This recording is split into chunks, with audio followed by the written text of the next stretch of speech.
गौरी रघु को उस हाल में देखकर कांप गई। उसका अपना भाई अब इंसान नहीं रहा था, बल्कि थुंग थुंग का हिस्सा बन चुका था। उसने भागने की कोशिश की, लेकिन जैसे ही दरवाजे तक पहुंची, ढोलक अपने आप उड़कर आके दरवाजा बंद कर देता है। तभी गौरी को बुजुर्ग की कही बात याद आई। जब वो बुजुर्ग की बात सुनकर जा रही थी, तब बुजुर्ग ने फिर से बुलाया और कहा था, बेटी, अगर तुम अपने भाई को आजाद करना चाहती हो तो थुंग थुंग को रोकने का एक ही तरीका है, उसकी ढोलक को पूरी तरह जलाकर राख कर दो। तभी उसके श्राप से बचे लोग आजाद हो सकते हैं। ये याद करते ही गौरी कांपते हुए एक मोमबत्ती जलाती है और ढोलक के पास जाकर आग लगा देती है। जैसे ही आग लगती है, पूरी जगह कांप उठती है।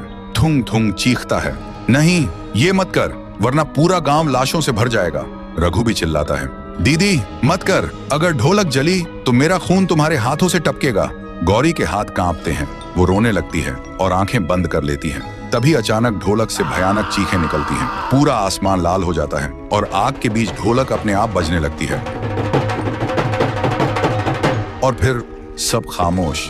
गौरी बेहोश होकर गिर जाती है। सुबह जब उसकी आंख खुलती है, गांव वाले उसी जगह पर खड़े मिले। सब कुछ ठीक लग रहा था। ढोलक की आवाज बंद हो चुकी थी।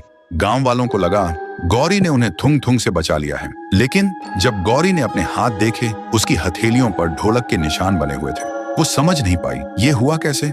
और उस दिन से गांव वाले रात में बिना डरे सुकून से सोने लगे। मगर सच कुछ और था। हर रात ठीक 2 बजे गौरी के हाथ अपने आप हिलने लगते और उन निशानों से अजीब सी कंपन निकलती, जैसे कोई ढोल अपने आप बज रहा। धीरे धीरे गौरी ने महसूस किया, उसके कमरे में रखा पानी, दीवारों पर टंगी तस्वीरें, सब ढोल की ताल पर कांपने लगते। और फिर तभी उसके सामने वही ढोलक आ गई जिसे उसने खुद जलाया था। डर के मारे गौरी चिल्लाई, पर उसकी आवाज बाहर नहीं गई। इसके बजाय ढोलक अपने आप बजने लगी और पूरा गांव कांप उठा।